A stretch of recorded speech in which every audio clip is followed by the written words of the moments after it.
Ready जाते सुन दोनों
भारत माता के, भारत माता के, भारत माता के।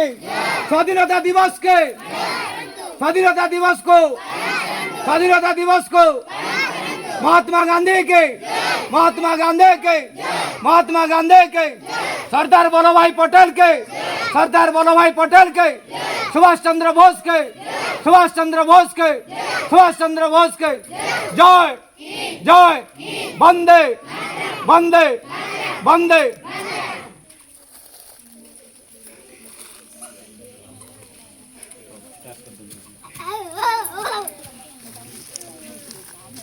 प्रथम मु सुजड़ा सुफला शस्य श्यामला वीर प्रसदिनी भारत माता को मोर कोटि कोटि नमन जणाऊ। सम्मानीय त्रिरंगा पताका एठारे उपस्थित थिबा बड़भद्रपुर ग्राम पंचायत पीओ महोदय, उपस्थित थिबा एडीओ महोदय एवं एनएम सेंटर आसीथिबा सीएचओ महोदय एवं विभिन्न ग्रामरू आसीथिबा आशा आंगनवाड़ी क्रमी एवं बड़भद्रपुर यूपी स्कूल प्रधान शिक्षयित्री महोदय एवं विभिन्न ग्रामरू आसीथिबा भाई और भौणी मौसा मौसी एवं विद्यालयर समस्त छात्र छात्री एवं बड़भद्रपुर समस्त कर्मचारी वृंद को आज पवित्र स्वाधीनता दिवस उपलक्षे समस्त को हार्दिक अभिनंदन जनाऊँ।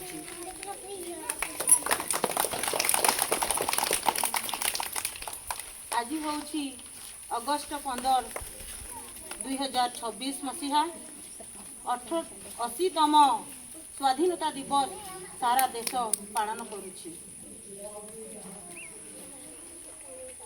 ବର୍ଷ ନୁହେଁ କି ମାସ ନୁହେଁ, ଦୀର୍ଘ 200 ବର୍ଷ ଇଂରେଜମାନେ ଆମ ଦେଶକୁ ଶାସନ କରୁଥିଲେ। ଆମ ଦେଶର ସ୍ୱାଧୀନତା ସଂଗ୍ରାମୀ ଆମ ଦେଶ ପାଇଁ ନିଜ ଜୀବନକୁ ବଳିଦାନ ଦେଇ ଏବଂ ନିଜ ପରିବାର, ନିଜ ସମ୍ପତ୍ତି, ଧନ ସମ୍ପତ୍ତିକୁ ଛାଡ଼ି ନିଜ ପ୍ରାଣକୁ ବଳିଦାନ ଦେଇଛନ୍ତି ଆମ ଦେଶ, ଆମ ମାତୃଭୂମି ପାଇଁ। ଦୀର୍ଘ 200 ବର୍ଷ ଶାସନ କଲା ପରେ 1947 ମସିହା ଅଗଷ୍ଟ 14 ତାରିଖ ମଧ୍ୟରାତ୍ରିରେ ଆମ ଦେଶରୁ ଇଂରେଜମାନେ ଚାଲି ଯାଇଥିଲେ ଏବଂ ସାରା ଦେଶ 1947 ମସିହା ଅଗଷ୍ଟ 15 ତାରିଖ ସ୍ୱାଧୀନତା ଲାଭ କଲା ଏବଂ ସେହି ଦିନଠୁ ଆମେ ସ୍ୱାଧୀନତା ଦିବସ ଭାବରେ ଏହି ଦିବସକୁ ଆମେ ପାଳନ କରୁଛୁ।